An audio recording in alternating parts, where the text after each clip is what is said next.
Docteur Mahdel, bonjour. Tu es médecin libéral depuis presque 40 ans de service. Docteur Sahan Damek.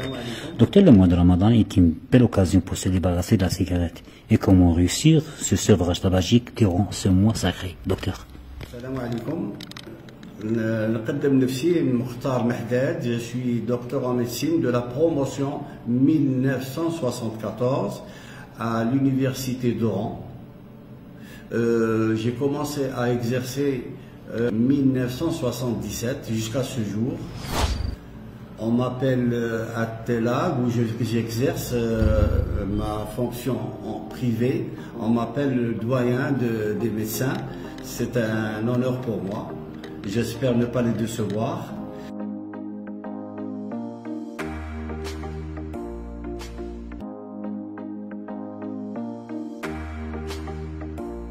Merci de m'avoir invité.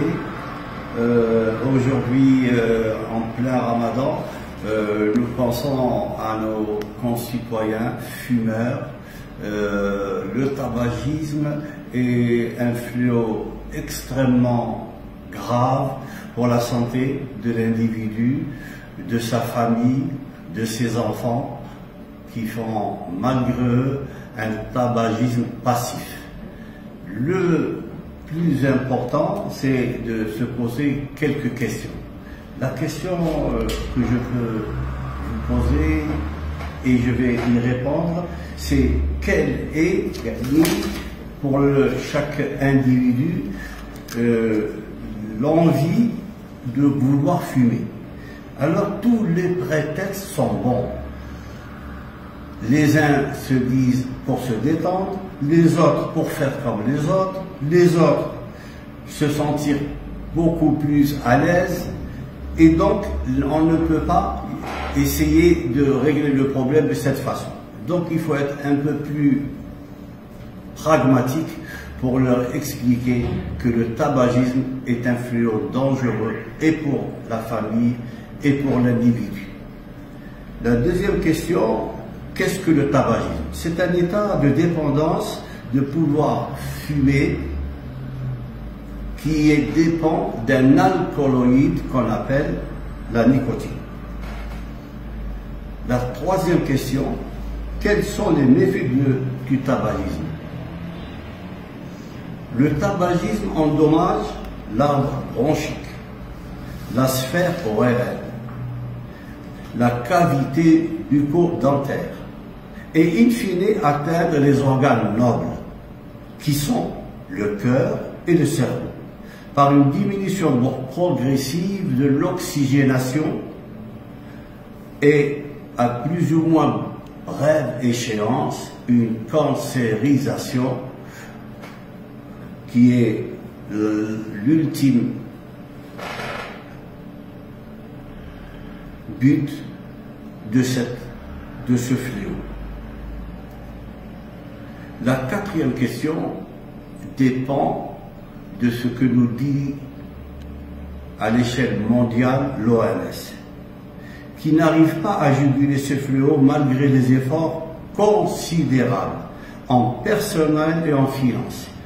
L'année écoulée 2022, plus de 10 milliards de dollars ont été injectés dans la prévention du tabagisme. Mais malheureusement, qui n'empêche pas le décès chaque année de millions de citoyens.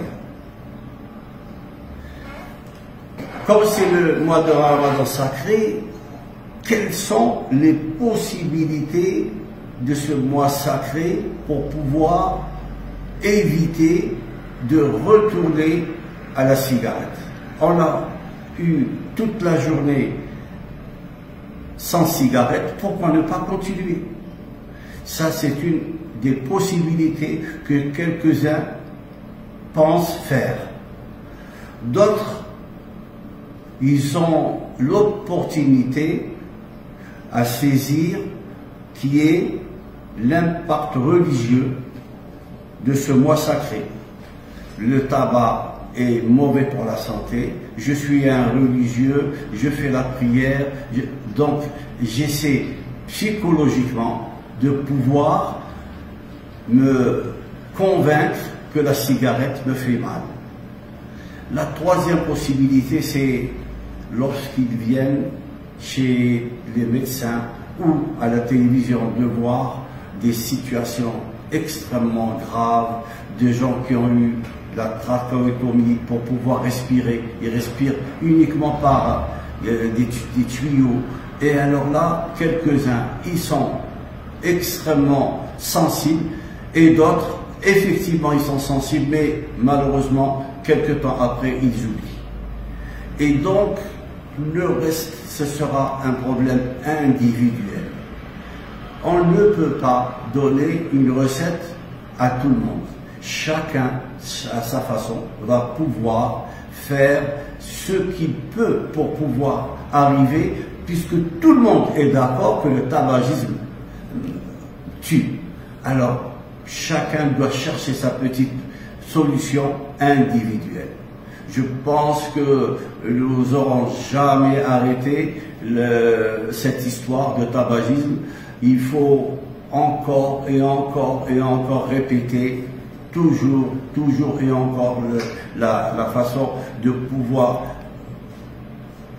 pointer du doigt le fléau qui va faire mal à ceux qui aiment le plus leurs enfants, à leurs épouses, à toute leur famille et bien sûr à eux-mêmes. Merci beaucoup.